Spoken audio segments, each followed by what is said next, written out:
Hi, hello. Well, it's time to be starting to get ready for the Framed in September art readathon, and also there are special events around it as well, ideas for things to practically do. So what about warming up? I'm preparing by going to take you around and just shop my shelves, look at the books in my shelves and say, pull out the ones which are possibilities. And this is the kind of thing I'm hoping that can be encouraged, that as I talk you'll realise how very many books you already have that can be used for the art readathon. And also I'm doing a practical warm-up. I have got 2 prints which have just been sitting around loose, and today I bought a couple of simple frames, so I'm simply going to open these and put my prints in. So I wonder, this was a wee exercise now, do you have any pictures that you haven't yet printed out that you think, wow, do you know what, I took some fabulous photographs at a particular place or with particular people and I never got around to printing them out? Well, maybe September is the month you could do that and get them framed and up on a wall so that you can see it and enjoy it. And in this particular case, there's an artist friend of mine, and she's written a lot of personal things in the back, which are just lovely. We both like lemons, so this is her print. Isn't it just fabulous? So this is Uli Yeager, so look out for her work. She's based in England, and I love lemon myself for its freshness. Just tussle with this for a bit and then I'll come back and talk to you. But actually there's so many things you can frame. You can frame things that are maybe a favourite bit of cloth. Maybe you've got a t-shirt that always made you laugh or reminded you of somebody. Why not frame it? This is obviously a little simple, cheapish frame from IKEA, and things like that make it easy to frame something. Maybe a little collage you've made and you feel you might want to replace it in a little while. I'll do another one. Maybe you're going to do that as part of your making for this. It's Framed in September. And moment of truth, put the card in. Here we go. Get it the right way up. And I'm going to put a little bit of masking tape just to hold it in position. That's a terrible thing about tidying things away. You don't have to find them again in unexpected places. Yeah, so what could you be framing?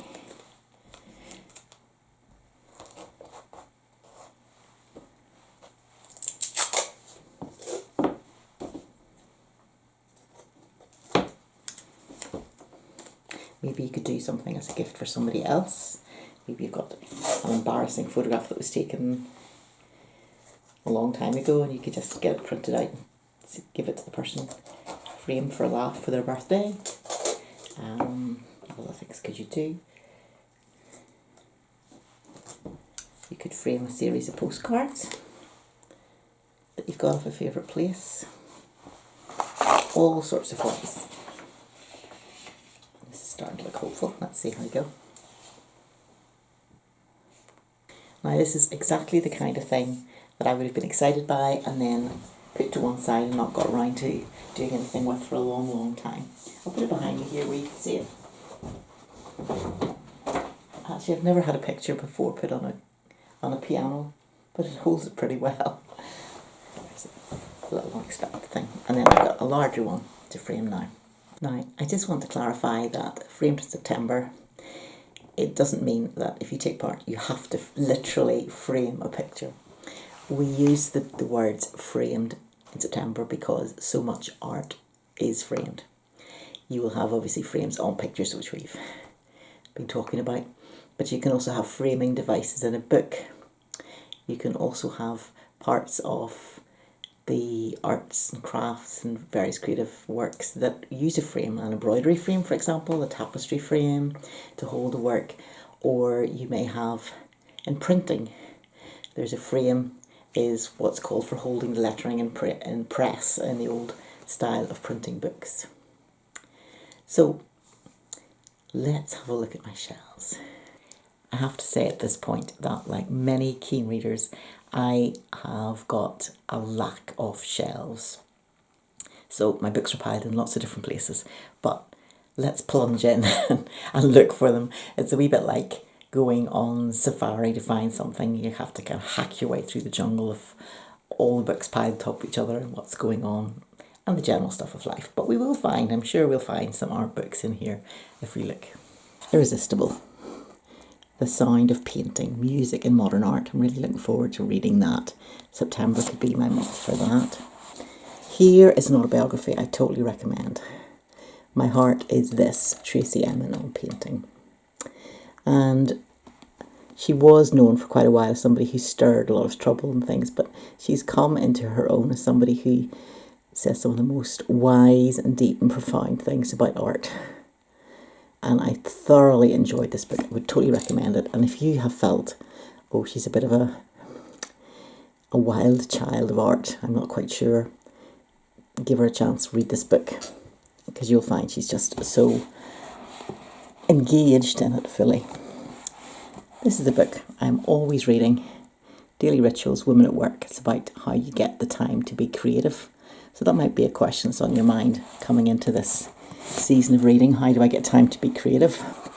Nora Ephron, I Remember Nothing. Now, she's interesting to me because not only has she written many interesting comedy essays like this one, but also, of course, she has written and directed many romantic comedies like When Harry Met Sally, Sleepless in Seattle, and Heartburn.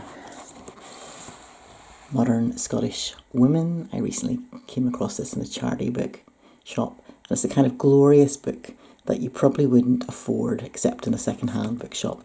So do check out what you've got around you. Another autobiography, Bono, Surrender. I actually got this in audiobook, so I can listen to it and I can also read it as well. And I recommend the audiobook because you get clips of their music from the band, which goes, of course, very well with the story he's telling. Oh, this is such a great book. H. Gombrich, The Story of Art. If you are wondering where to start in understanding Western art, and even little tiny bits about Eastern art and so forth, this is just brilliant. Incredibly readable, and a way of tackling it one epoch, one era at a time. Let's see what Matisse book has. So, oh yes, this is where you benefit from having work examining two artists together side by side who were contemporaries, and were they friends or were they rivals or were they both? Fascinating, really, really good read. If you like either of these painters, then you really should read that book by Jack Flam. We're doing well, but my arm wants to fall off with exhaustion. This is a really important book for me. Let's hold it down lower. This is about today's sounds for yesterday's films, making music for silent cinema. Something I hope to do as my creative work during this month coming ahead. And this is the thing I want to make in September. I want to encourage you all to do that as well, to take a silent movie and put your own soundtrack to it. It's just a bit like making a mixtape, really. Okay, Spike Milligan, love his humour. He went across all the arts, performance, writing, even singing. So he's good to read about. And I love, this is a great biography about a poet I really like. City Poet, The Life and Times of Frank O'Hara, if you're interested in New York in the 1950s. And it's by Brad Gooch. It reads so well. And Frank O'Hara is really interesting because he also worked at MoMA, as a curator. That was his day job. And he kind of wrote these throwaway poems which were gathered carefully after his passing away. He died quite young. So that's an interesting mix of the arts. In fact, right beside it is lunch poems. Poems he wrote during his lunch hour. Reading Dance, giant book by Robert Gottlieb. Got to get to that. Nick Hornby, this is interesting because it's fiction. So if you're thinking, I want to read fiction, high fidelity. It was made into a film and it's all about a guy who works in a music shop. So there's a lot of reference to music in it as well. So you could be enjoying that in September. Let's have a quick look through. Yes, this is a new book. How to Make a Poetry Film, a Handbook for Poets by Helen Dewberry. I want to recommend that. If you write poems or if you even have many poems you love and you'd like to make a film for them, that's a new kind of art form I've been getting into. Let's see, quick look. Right, books and how they look. The Visible Word. Experimental Typography and Modern Art, 1909 to 1923, by Joanna Drucker. It's a little bit academic, but there's a fantastic talk on it. If you can find it on YouTube, Joanna Drucker. Right, yeah, another book of interest, The New York Schools of Music and Visual Arts. You're beginning to hear a theme, of course. I do like 1950s New York. Now, this section of my bookshelf are actually books of postcards. So they're like boxes, and you open them up.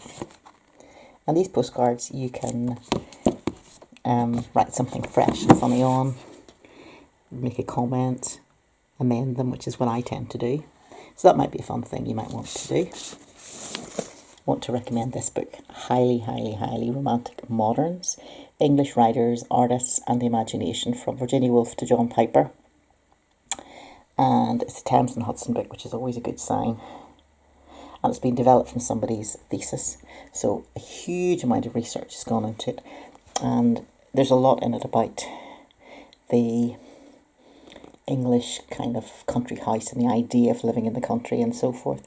So if you happen to be based in England, this would be a great book to read and maybe visit a National Trust property, get a bit of history in. Here's a book on something completely different, Jane Packer Flowers. If you like gardening, that's another thing you could be investigating as well.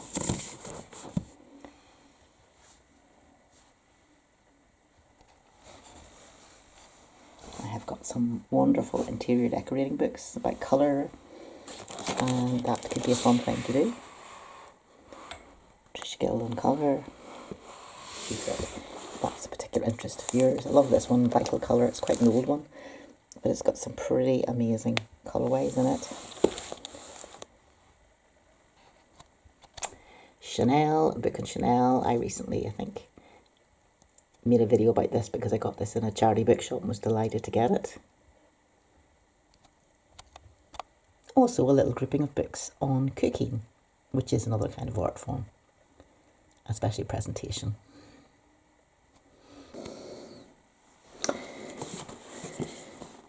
This book about concrete poetry is interesting because it's about how poetry looks on the page visually. And this was a gift which I was delighted to receive. And it's, as you can see, the example on the front page. The way the words go round is giving you part of the whole idea of a poem. So lots of books here about poetry, maybe in a less visual kind of way.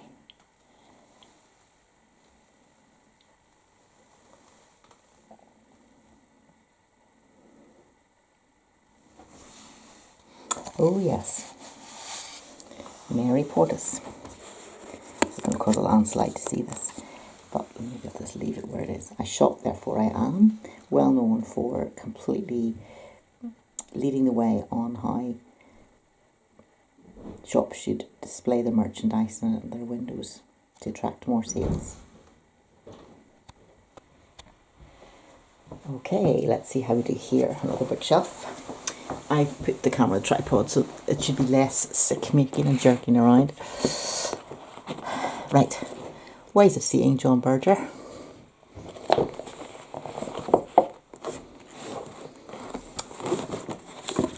Defining Moments in Art.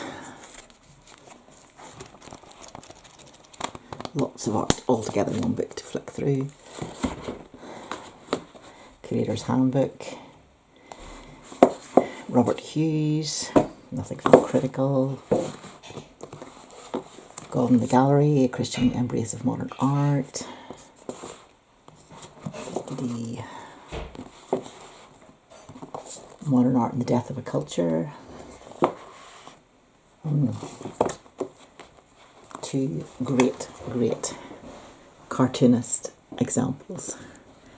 Ronald Searle Centrinians, about a truly awful girls' school and the antics they get up to. Murder and mayhem on every page. And this I love as well. Sandra Boynton, Chocolate, a Consuming Passion, which is done almost as a jokey kind of reference book on chocolate. Okay. Big reference book on music. Might be a chance to dive in this month and find out more about a particular kind of music. A book I wanted for forever and a day and actually treated myself to. Beauty Given by Grace, The Biblical Prince of Sadeo Watanabe, Japanese. And what about songwriting? Isle of Noises by Daniel Rachel, Conversations with Great British Songwriters. All the names. Really good. Another big chunky book on art. The Psychological Effect of Art Upon Us. Pictures and Tears, where people cry in front of pictures. Why? Great book. If you're wanting to get into looking at art. Seeing Slowly, Looking at Modern Art, Michael Finlay. Hold your hand while you're doing it, makes it fun. Books on film. Script Girls by Lizzie Frankie. Women screenwriters in Hollywood.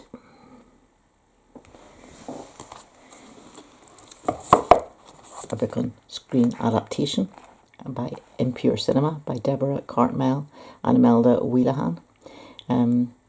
Tackles on the age-old question of was the book better than the film or so forth. Video art. If video art is your thing, you might be interested in Bill Viola.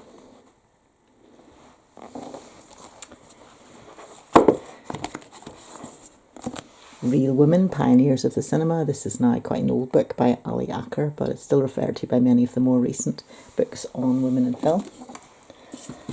And something we all know, PowerPoint, the non-designer's presentation book by somebody called Robin Williams, who is not the Robin Williams.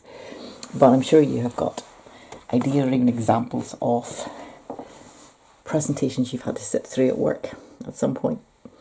That's an art form as well. Looking along the bottom shelf, we have got quilts at the American Museum in Bath. You've got a book about making and connecting, and an amazing book of, I'll not be able to get this back in again easily, which is all about the art of looking sideways.